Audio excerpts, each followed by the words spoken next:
how confident are you in going the diplomatic route? Do you think that is still going to be successful, or we're leaning more towards a military strike? Well, look, the president's told his entire senior team that we should be trying to cut a deal that ensures the Iranians don't have a nuclear weapon. But if we can't cut that deal, then there's another option on the table. So I think the president's going to continue to preserve his options.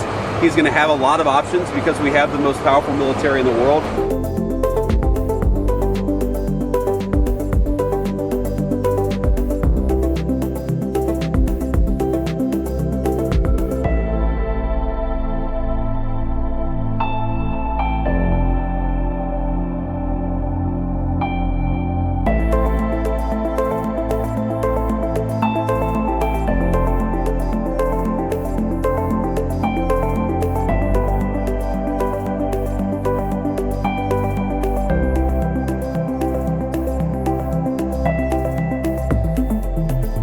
But until the president tells us to stop, we're going to engage in these conversations and try to reach a good outcome through negotiation.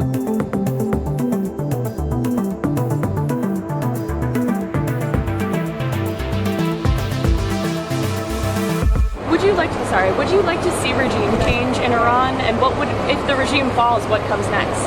Well, look, I mean, if the Iranian people want to overthrow the regime, that's up to the Iranian people. What we're focused on right now is the fact that Iran can't have a nuclear weapon. That's been the focus of the president's policy, even going back to the first administration.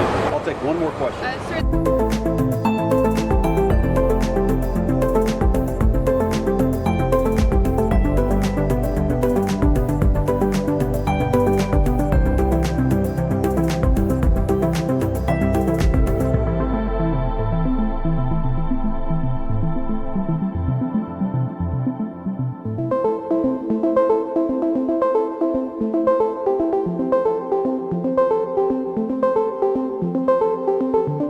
Israel's Prime Minister has travelled to Washington, D.C. and to the White House for crucial talks with the US President Donald Trump that are largely focused on Iran. We'll have to our Washington correspondent, Jonathan Kersley, who's at the White House for us. So, Jono, good morning to you, good afternoon to you. Interestingly, these talks are being held behind closed doors. They were, and they just wrapped up moments ago here at the White House behind me, lasting almost 3 hours to the minute. Benjamin Netanyahu arrived with fairly little fanfare on the western side of the White House, having already met earlier in the day with Secretary of State Marco Rubio at Blair House, just a matter of a couple of hundred metres or so up the road from the White House entrance, not deciding to walk the short distance, driving into the White House, and no cameras inside the Oval Office for this on what was the 7th meeting between Donald Trump and Benjamin Netanyahu since President Trump returned to office almost a little more than a year ago now.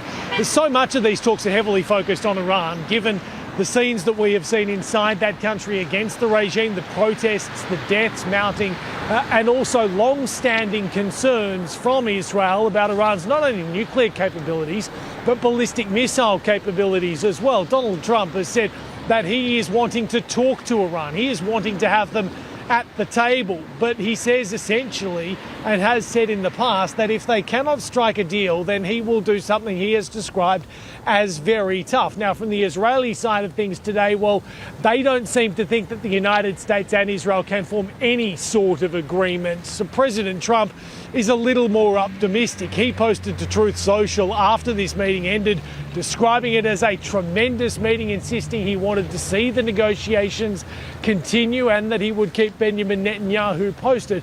I think a sign that the cameras weren't in there today is clearly a sign of the tense negotiations that surround the talks that are going on right now. We know Benjamin Netanyahu and Donald Trump have had their highs and their lows indeed in the past. Right now they are sitting at a real pressure point over what to do with Iran and what indeed comes next.